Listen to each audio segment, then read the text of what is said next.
Greetings and God bless, saints. Welcome to another S.A.L.T Ministries video. I am Brother Shelby, and welcome to our 10-minute testimony.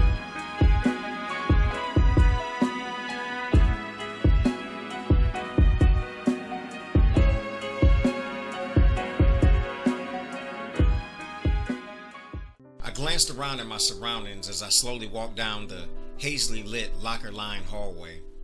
The floors were light tan and the walls an eggshell white. There were teenagers and young adults all around me, some standing and talking to one another, some walking off in different directions, and others into what I assume were classroom doors. I'm 37 years old. Why the heck am I in high school again? That was my thought. Now somehow I was hovering a few feet above the ground, just slightly behind myself as I was watching myself from a short distance away. The bell rang and I was jolted out of this lucid dream into reality. A bit disoriented, yet awake enough to know not to miss the early morning breakfast as I heard the CO call out, "Child line on the walk." What a crazy dream, I mumbled to myself as I slid out of my bunk. Just a few months later, I arrived at Jesse Ma Houston Work Release Center as a permanent resident, which was basically being locked up with just a touch more freedom. I was assigned the duty of being the resident custodian of the facility. It was definitely a humbling experience having to wake up at midnight to sweep, mop, wipe down, and sanitize the facility while all the other residents were asleep. I was also pretty much confined to the center 24 hours a day, 7 days a week. I was, however, allowed to leave the facility with several other inmates and a corrections officer once every week in order to buy toiletries and other essentials from the local dollar store. I felt blessed to be there, yet it was still very difficult watching guys come and go while I had to stay locked up in the building day after day. To be honest, I felt like I was more deserving of freedom than a lot of those other guys, but God was humbling me. I tried not to be judgmental, but I truly felt that some of the guys in there with me just didn't deserve to be let out day after day. They were supposed to be going to work or either looking for a job, and if not, be going to school. And a third of those dudes were going back on the block, gang banging and hanging out, drinking, smoking weed, and hollering at females. Then again, the Holy Spirit would convict me time after time. It would pose the question, who are you to be worrying about someone else's behavior? Worry about your own shortcomings, Winston. A couple of the guys who broke the rules of not drinking came back to the center under the influence and got sent back to prison to finish their sentences. I even saw one dude get sent back for stealing cookies from the facility's kitchen. They weren't playing with us. This place was the real deal when it came to running a tight ship. One beautiful sunny day, I could see through the thick safety glass as I was sweeping the hallway near the warden's office, and to my surprise, he called me in to speak to me. He never said more than a few words to me the entire time I had been there. The warden was no joke. He was a serious-looking man in his mid-40s who I never saw crack a smile or joke around, even with his own staff. He was a black man, standing around 6 feet tall, more or less, with a solid athletic build and gingerbread-complected skin. I leaned the broom against the wall before I walked into his office. "Mr. Shelby," he started as I stepped through the office door. "Yes, sir," I replied in an even tone. Although his presence could be intimidating, I wasn't a pushover. "What are your plans?" he asked, standing behind a huge wooden desk. Behind him on the shelves lining the walls were plaques, pictures, awards, and commendations. His office was way bigger than I thought it was, I noted in my mind. I had never actually been inside of his office, just walked past it several times a day. My plans? My voice trailed off as I drifted into thought about my near future. I was set to enter the next stage of my work release program. Those 6 months in the work release facility did not fly by at all. I felt and was aware of every minute that I did not have my freedom, but it could always have been worse. I could have still been in the penitentiary, and for that I was thankful to God. The day was now quickly approaching that I would no longer be a permanent party resident, where I had to be remanded to the building every day all day. I'll start looking and applying for jobs, something I had already begun inquiring about to other residents. Why wait until the last minute was my logic. So I started asking about possible job leads a couple of weeks earlier.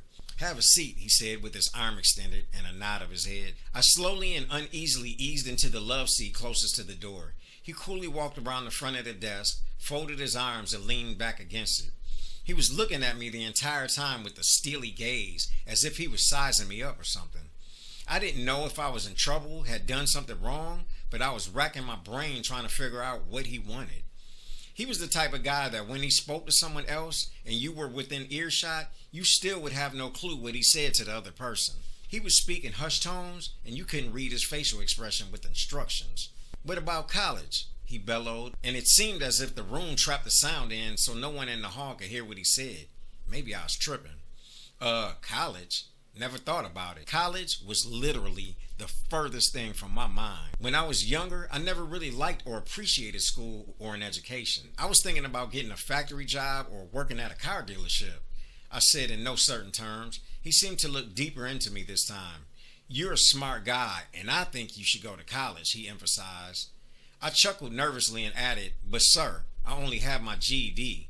My eyes darted away in embarrassment. So what? He said those two words with power and authority in his voice. He looked up past me and into the hallway. He called one of his COs into the office. She was one of the higher ranking officers, like a sergeant or lieutenant or something. She was an older, slim, brown-skinned woman with a slightly raspy voice. He leaned back and grabbed a pamphlet while saying, "What do you think? I believe Shelby should go to college." "Yeah, he should," she finished. He walked over and handed me a colorful trifold pamphlet that read South Suburban College on the header.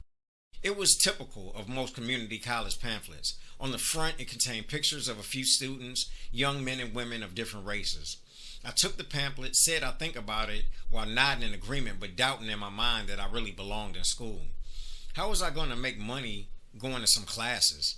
My vision was still pretty nearsighted, and placing complete faith in things I didn't understand wasn't logical as far as I was concerned. Nope, that wasn't an option for me at that point. I wanted money, bread, dough, not some college degree. I can't eat off no college degree, I thought to myself. As days passed, I tirelessly continued to search for a job and pushed the thought of attending college further into the back of my mind.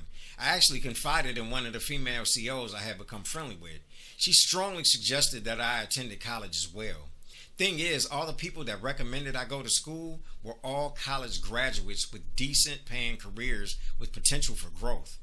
While the others that I asked who said to just go get a job had only high school diplomas with low paying jobs. Even though I'm an extremely observant individual, those stark contrasts weren't hard for anyone to recognize. I applied at this one particular car dealership, got an interview within a couple of days, aced the interview, and I knew I had slam dunked that job. They needed employees badly, and I had at least 5 years worth of experience under my belt. Yet day after day flew by and I hadn't received not a single call back. Matter of fact, I hadn't gotten a call from any of the jobs I had applied for. I mean, typically, I was the type of guy who could land a position right there on the spot at the interview. And here it was, nearly a week and a half had gone by and not one job had called me. It didn't make any sense. I was a prime candidate for any of those jobs. The work release center only gave us so much time to land a job, go to school, or demand we do something construction with ourselves. So after 2 more weeks, I reluctantly went up to the college to meet with an advisor. I took a few tests, I guess to see where I was intelligence-wise. One of the tests was the Myers-Briggs. It was a test to find out if I was an introvert or an extrovert, and a few other things about myself. Actually, when I stopped to think about it, this was all very new and kind of exciting to me, and I actually started looking to the possibility of going to college. Unbeknownst to me, God had always been there for me. Not only did I enroll in college, but I landed a part-time job in the maintenance department as well. No one can tell me that God isn't good. Job 33:14 and 15 states, "For God may speak in one way or in another, yet man does not perceive it. In a dream, in a vision of the night, when deep sleep falls upon men while slumbering on their beds." Elohim has given me dozens of visions and revelations throughout my lifetime, and they never cease to amaze me. Shalom, saints.